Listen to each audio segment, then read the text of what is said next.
Hi, everyone. This is a continuation of our series on 119 Ministries and their episode entitled the Deuteronomy 13 Test. And in this episode 4, we're going to discuss what I call the misguided linkage of 119 Ministries of Jesus to Paul.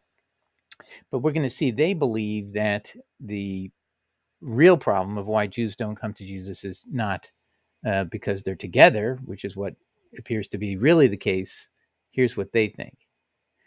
119 Ministry believes that millions of Jews do not accept the gospel of Jesus because of false accusations against Jesus and Paul of teaching against the law. Thus, we have millions of Jews who do not know their Messiah because so many hold on to the false accusations against Yeshua and Paul. Okay, but the real problem of 119 Ministries is that it's blinding itself from Paul's indisputably anti-law views, and we're going to show them here later. And that would mean, if that's all correct, using their own standard of how Deuteronomy 13 reads, here's the real problem. As it says there in the conclusion. Hence, millions of Jews do not accept the gospel of Jesus because Pauline Hebrew roots missionaries like 119 Ministries clings to Paul. He is a dead weight. So as long as you keep Paul in the boat's going to sink. If you're trying to reach Jews, you're going to fail because you cannot have a voice that's apostate with Jesus and say they're inseparable, which is exactly what they do. And I'm going to show you this clip, and notice as when he weaves through Jesus and Paul, he keeps them together, so you can't ever separate them. So you have to accept one without the other. And again, the real fundamental flaw in all of this is they believe in the false gospel of Paul, which is you're saved by faith alone, which is contradictory of everything Jesus taught, and we've gone through that in the prior episode. So let's begin. Let's listen to their presentation, which is excellent, on the meaning of Deuteronomy 13, on the fact that as presented by every Christian there is, except this group, Paul teaches against the law. I teach that's what he does. That's what mainstream Christianity teaches. But mainstream Christianity doesn't realize they're hitting this buzzsaw that 119 Ministry is saying, hey, do you see this buzzsaw? Deuteronomy 13, this invalidates Paul and Jesus.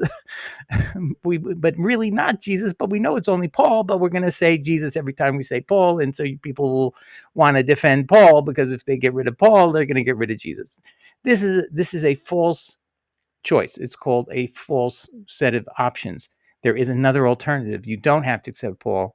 You can accept just Jesus. And that's the problem with Hebrew roots movements that do not give people the opportunity to accept Jesus on his terms. He said he was the sole pastor, the sole rabbi. That means you don't have to accept Paul. And Christianity existed for a very long time, many years before Paul, and tens of thousands, according to James, had already converted before Paul came on the picture in any degree. So that means we don't need Paul. We don't need Paul to evangelize. We don't need his message. We need only the message of Jesus Christ and his salvation doctrine. Let him speak and everything will be fine.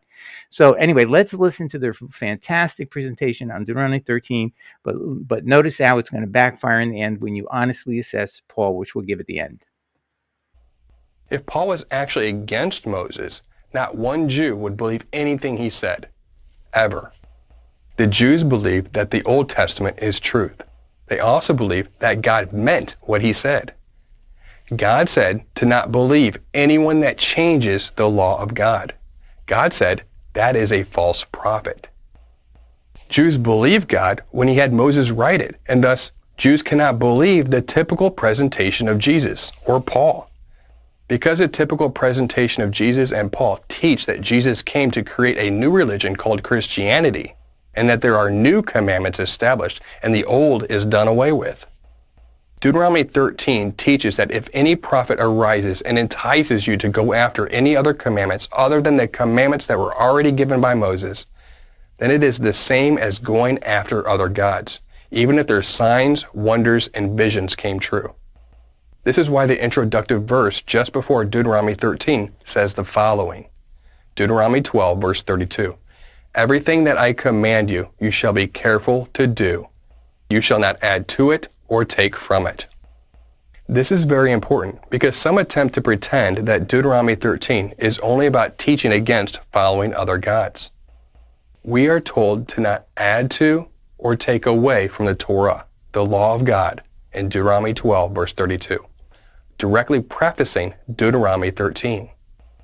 Deuteronomy 13 then teaches that if anyone does add to or take away from the law of God and entices others to do this, that they are a false prophet, which is the same as following false gods. Why?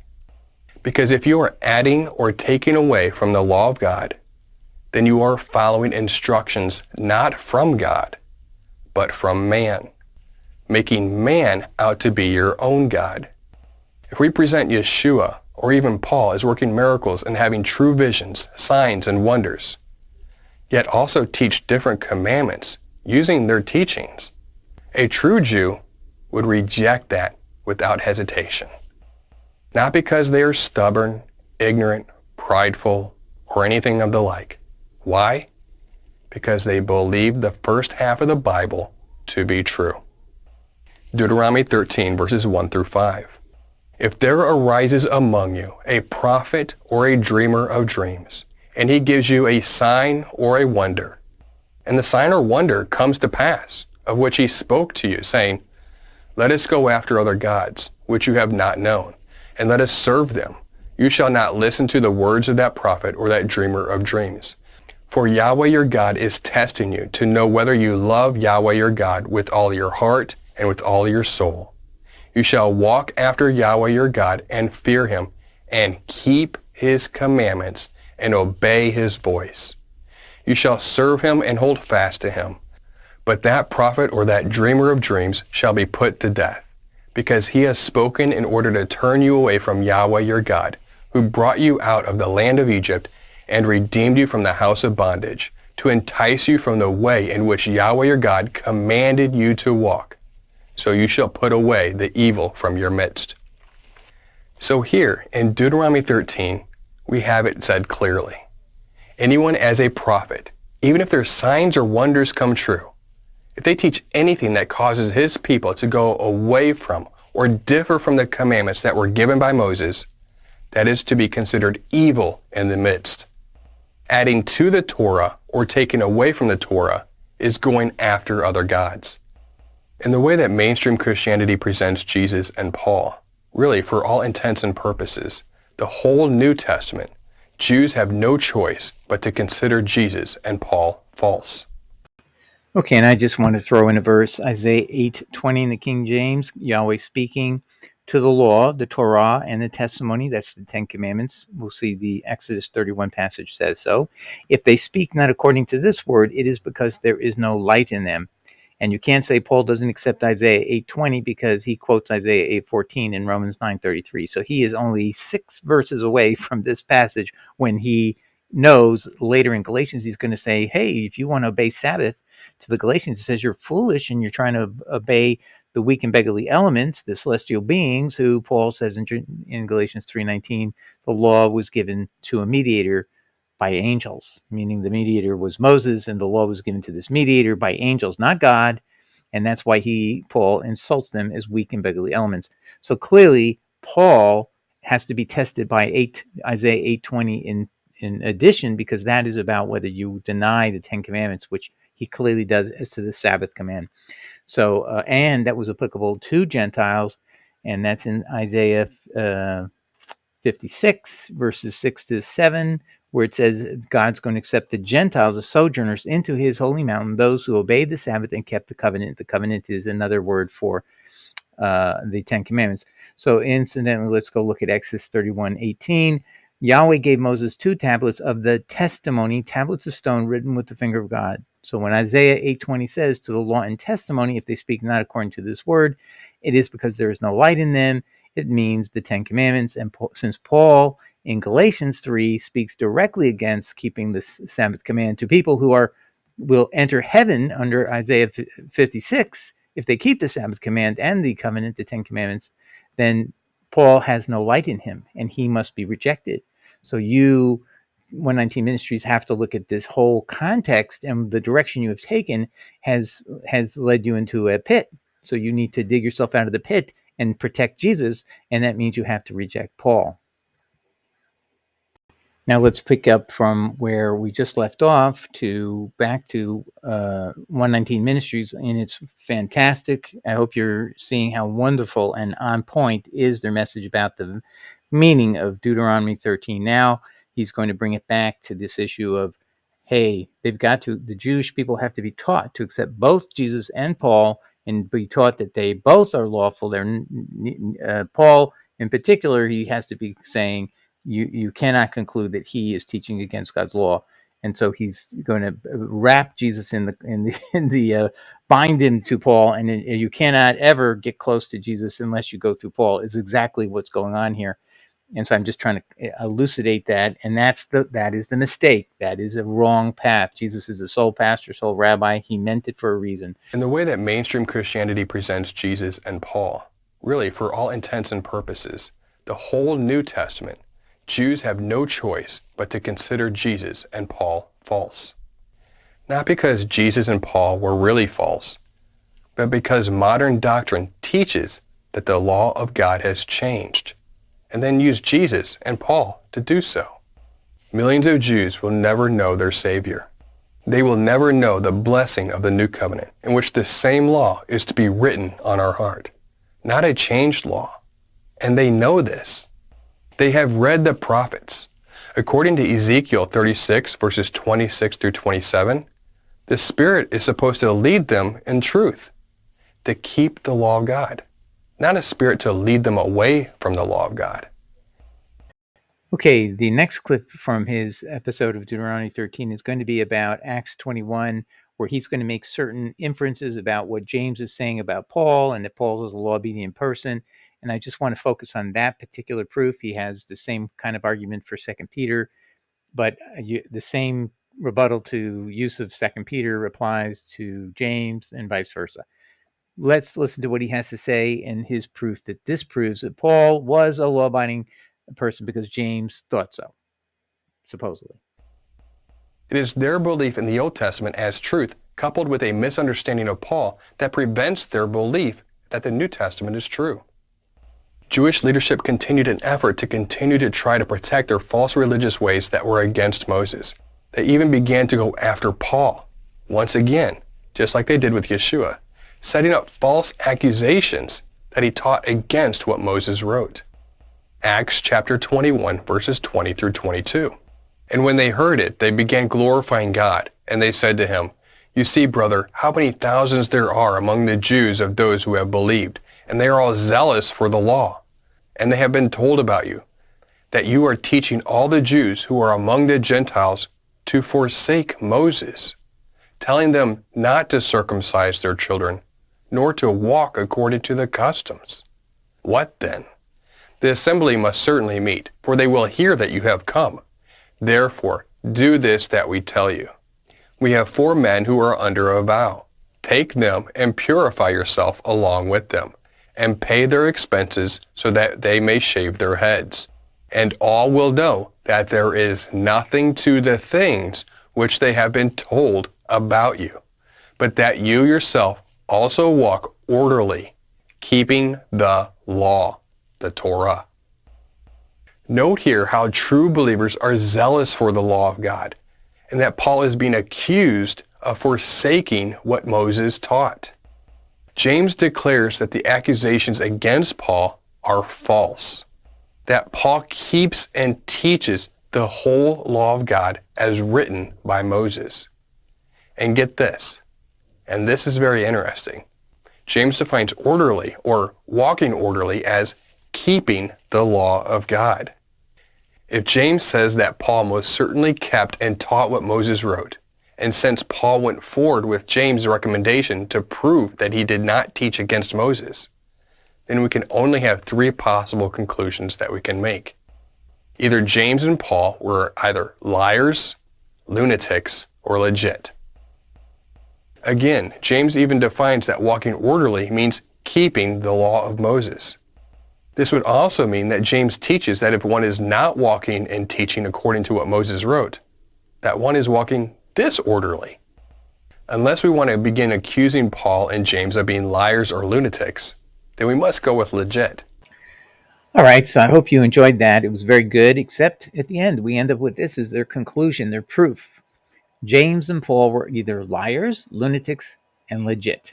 We'll go into this in more depth later, but this is a what we call in the law and in logic something known as a false dilemma. These aren't your only choices, and you don't have to choose that James and Paul were either as a couple, both liars, both lunatics, both legit. It could be James was a liar, a lunatic, or legit. Paul could be a liar, a lunatic, and legit. It could be that Paul is the only one who's lying and James isn't. So it's a multitude of possibilities, and not just these three, that they both have to be liars, they either both have to be lunatics, or they both have to be legit. And you got to remember, he's saying this is how he's going to appeal to a Jewish person. Jewish person doesn't know James, doesn't know Paul. They know Jesus. They probably know him through the Our Father. A lot of Jewish families actually do read the Our Father as a prayer worthy of being read among their family. So just so you know, they have some regard for Jesus. If you know Jewish people, they don't completely disregard him, but they don't accept him. And the reason is because they are told that Paul is present, not because of anything Jesus particularly said. So but now I want to go back and I'm going to go through this slowly. I want to go through the problems of the presentation that are self-evident to me. The first thing is that 119 Ministries is blinding itself from Paul's indisputably anti-law views. So, I mean, what they are like never going to have confront these issues. Let's just read this for a minute. This is Ephesians 2 verse 15 in particular. So I'm just going to focus on a couple of verses here because I want to make this go quicker. Having abolished in his flesh the enmity, which is hatred, even the law of commandments contained in ordinances. And you need to know the word Mount Sinai. The word Sinai means hatred. So that mountain means he's using a double entendre here. He's talking about having abolished in his flesh the actions at Sinai, even the law of commandment contained ordinances. So you need to know a little bit about historical meanings of words. Colossians 2:14, verse 14, blotting out the handwriting of ordinances that was against us, which was contrary to us, and took it out of the way, nailing it to his cross. And then let's go to 16. Let no man therefore judge you in meat or in drink or in respect of a holy day or the new moon or of what? The Sabbath days. That's one of the 10 commandments, isn't it? Which are a shadow of things to come. That means when the light comes, the shadows go away and they disappear. But the body is of Christ. Then we have the to me the most this is his first epistle and the most egregious of all of his epistles about the law, because he literally says the 5 books of Moses were not given by God. They were given by angels who are weak and beggarly, who are celestial beings, right? Who are weak and beggarly celestial beings. That's what the words there mean. So I'm going to just read the key words in verse 19. It was ordained through angels. So what is he referring to? Let's start all the way at the beginning of verse 19. What then is the law? It was added because of transgressions till the seed should come to whom the promise has been made. And it, meaning the law, it was ordained through angels by the hand of a mediator, meaning Moses. Now let's go on a little bit further here. Verse 23. But before faith came, we were kept in ward under the law, shut up unto the faith which should afterwards be revealed, so that the law is become our tutor to bring us unto Christ, and we might be justified by faith. But now faith that is come, we are no longer under tutor. So the law became a tutor. We're no longer under the law. That's what he's saying. He means this, by the way, not just for Gentiles, but for Jews. He makes that very clear in other places. And actually, he says right here, there can be neither Jew nor Greek. So there's the bottom line. He's taking it away from both Jews and Greeks. So Jews don't have to circumcise us anymore because there's no kind of category of Jew anymore. Paul says that's been abolished, done away with, all these ordinances in the law. And now, keep in mind, he said ordained through angels, because now that's going to become important here. He's going to say in Galatians 4, you were under guardians. Remember the tutor idea. You were held in bondage under the rudiments of the world. You're going to be redeemed. Those that were under the law. And then you were in bondage to them by whom nature are no gods. But now that you've come to know God, or rather to be known by God, how do you turn you back to the weak and beggarly, and the word there is translated into KJV as elements, but it really is the word celestial beings, as I'll show you in a second. So to the weak and beggarly elements, or the weak and beggarly celestial being angels, and therefore in this context, they wanted to observe Sabbath. So he's saying by observing Sabbath, you are now being in subject to the weak and beggarly elements or celestial beings, and you observe days, months, and seasons and years. The word days there is a reference to Sabbath days, verse 10. And then here's the definition of elements of the world according to Vincent. He's going to say it's celestial beings. It means celestial beings. Elements of the world are the personal elemental spirits, and he says it's referring obviously to the angels and so on. He gives examples of that. So thus Galatians 4:8-9 are both evoking Galatians 3:19's message that the law was ordained by angels, not God himself. Paul is chiding them, the Galatians, for wanting to be subject to the law that did not come from God. Hence, they want to be in bondage over again to the weak and beggarly celestial beings. So we have a clear denigration of the law, not any longer being regarded as truly from God, Yahweh. It was given by angels through a mediator. These angels are actually weak and beggarly. They're not superior. They're inferior to mankind, it sounds like. And God didn't send them. I mean, would God send weak and beggarly angels to run our lives? No. So let's get rid of this bondage. And he calls it slavery. So obedience to God's law, he calls bondage. And Jesus, by the way, in John 8 says the opposite, that bondage is when you are a slave to sin, and sin is the violation of God's law. So the obedience to God's law would be what? Would be freedom, which is what James says in his epistle. All right, so I think we've covered enough there. Now, he went over with you in this the spokesperson for 119 Ministries with you about Acts 21 verse 20 to 22, and this is his page. Just want to show you, I would have alerted you that what it actually says here is James is talking to Paul. This is the season where all the people come from all over the Mediterranean to celebrate the holidays there in Jerusalem, and he's at the temple area, and James is telling Paul, hey, I've heard rumors from some Jews that you are teaching even the Jews to not observe the law, and you have apostatized against the law. And here it's put in English, King James, forsake. You'll see that even though the word is apostasia, which is a cognate word that translates directly into English, it's translated instead as forsake, so you don't see the meaning of the word as he's being accused by some to being an apostate. But James doesn't appear to have any evidence of it. He wants Paul to prove to him this is not true. So what he says to him, so they have been told, meaning the 12 apostles and himself, they have been told about you that you are teaching all the Jews who are among the Gentiles to apostatize against Moses, telling them not to circumcise their children, nor to walk according to the customs. What then? Now, is it going to give Paul even a chance to say no or yes? No, he's going to tell him what to do. What then? The assembly must certainly meet, for they will hear that you have come. Therefore, do this that we tell you. Did he give him a chance? He said, do you mind if we could do something? I have an idea. I'm a little worried. No, he is acting as the leader of the church in Jerusalem, and that is what is all the consensus is. That's what he was. He was the overseer, or he was to lead. Let's put it that way. The assembly must certainly meet, for they will hear that you have come. Therefore, do this that we tell you.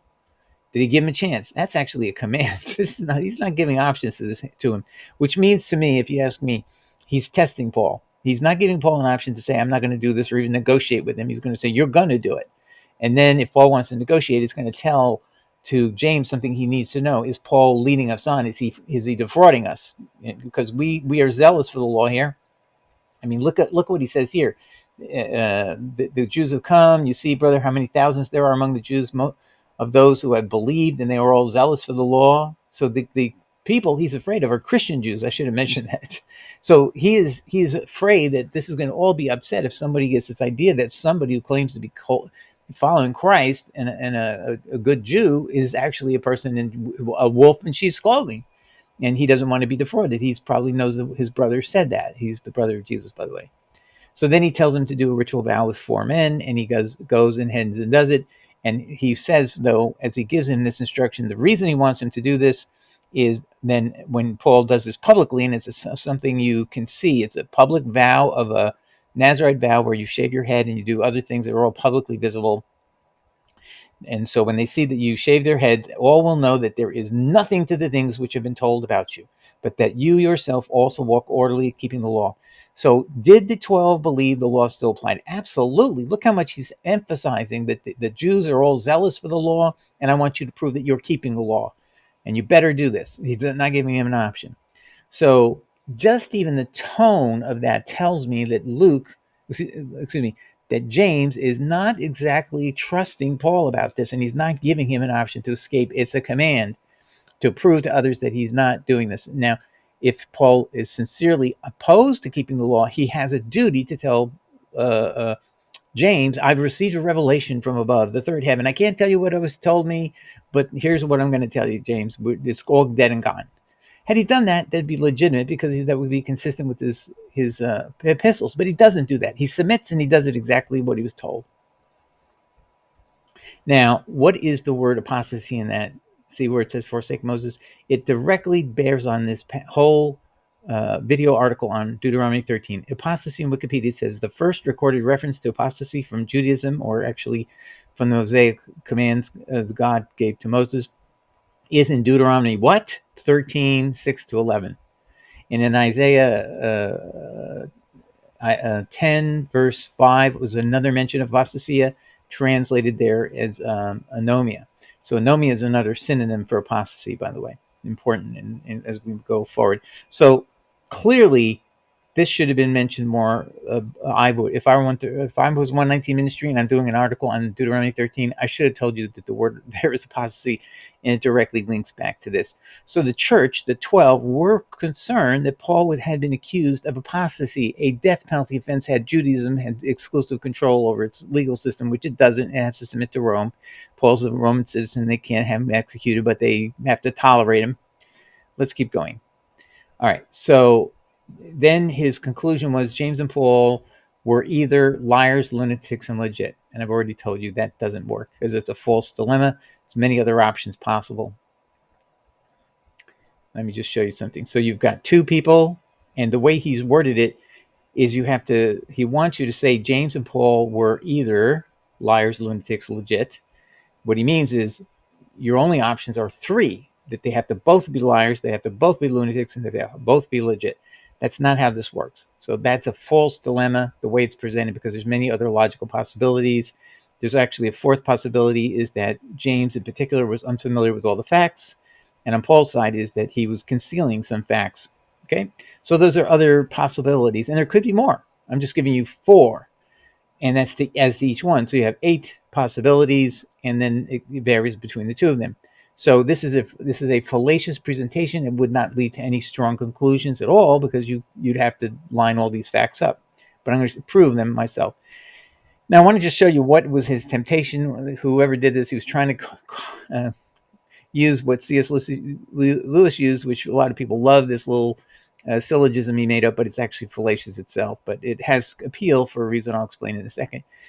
C.S. Lewis said Jesus either a liar, a lunatic, or Lord, meaning God. And so he's making it sound like, well, are you going to call Jesus a liar? No. Are you going to call Jesus a lunatic? No. Well, then he can only be God. Well, he could be a lot of other things. He could be a human. He said he was the son of man 81 plus times. It means son of Adam. He called himself a teacher. He called himself a Messiah. He's called the prophet in Acts 3, 21 to 23.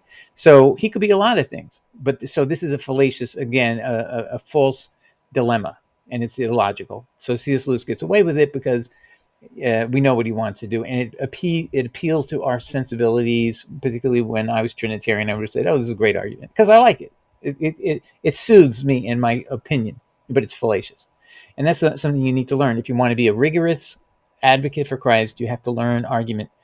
That's why, being a lawyer, I'm trying to share with you logical skills, how to think, how to reason, how to catch false arguments and beat them and destroy them. And this is how you do it. You have to do exactly what I'm teaching you here. Do not be tricked by these type of little games. And this is a game. I don't know that they meant any harm by it. Again, they're thinking of C.S. Lewis. I'm sure they're inspired by that, and they don't know that that's a fallacious argument. They think it's a good one. But it really doesn't work at all here, because unlike with Jesus, where people know Jesus isn't a liar, but just from what they've known, and they know he's not a lunatic, they can, it's appealing because you already know something. But most people don't know anything about. Most Jews don't know much about James, and they don't know much about Paul except bad things about Paul.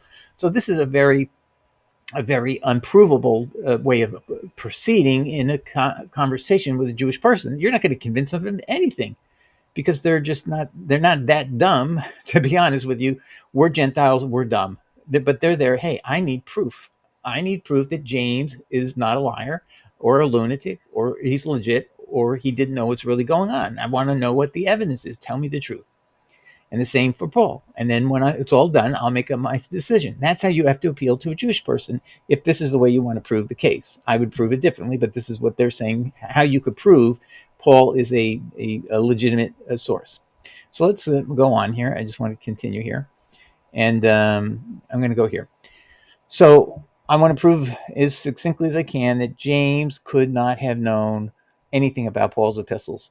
And the reason is because he's living in Jerusalem. He, of course, has even less contact with Paul than does Luke. And Luke is living with Paul since Acts 16 all the way through apparently even chapter 27, where Luke is going to, the appeal is pending in Rome, and he's basically putting these two books together, the Gospel of Luke and the Book of Acts, in order to help the appellate judge, Theophilus, the magistrate assistant to Nero, to get all this material and then hopefully give an acquittal to Paul, so he would not be blamed for Trophimus having defiled the temple in Acts 21 in an uncircumcised state. So that's what this is all about, and most of us are never told what's really going on. But my point is this: if Luke didn't know about Paul's epistles, which I'll prove to you right now, he didn't know anything about them, how can we assume James, who's living in Jerusalem and has very little contact with Paul, had any idea what's in his epistles? And I just quoted you what they were, Colossians, Ephesians, and I didn't even show them all to you, and Galatians. So those are three of the major ones. But there's lots of other anti-law statements. So those are just the three principal ones that I wanted to bring to your attention. All right, so now we're going to take a look here quickly at Luke, and I'll show you and prove to you that Luke has no idea what Paul's writings are about. Okay, I'm going to stop right there, and I'm going to break it up into two parts. So part 4B is going to be online immediately after this. And the reason is I want to keep this to 32 minutes, and that's more reasonable and easy to watch and fit into your day. And the next episode will be about 25 minutes or so.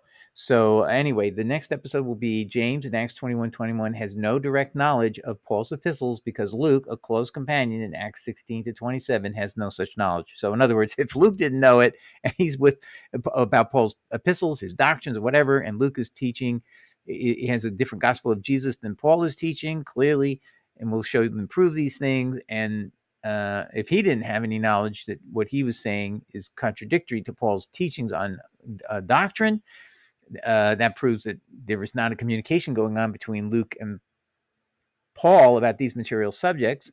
And therefore, James, who has even less contact with Paul in Acts 15 and Acts 21, is all we know. And it seems to be very meager. We can conclude that if Luke doesn't know, who has all this extra contact about Paul's epistles and his doctrines, then how would possibly James, who has virtually no contact with Paul, have any idea? So the answer to the problem of why we have this discrepancy between Paul and James is because James doesn't know. Paul is withholding something from him. And we'll prove that in the next episode.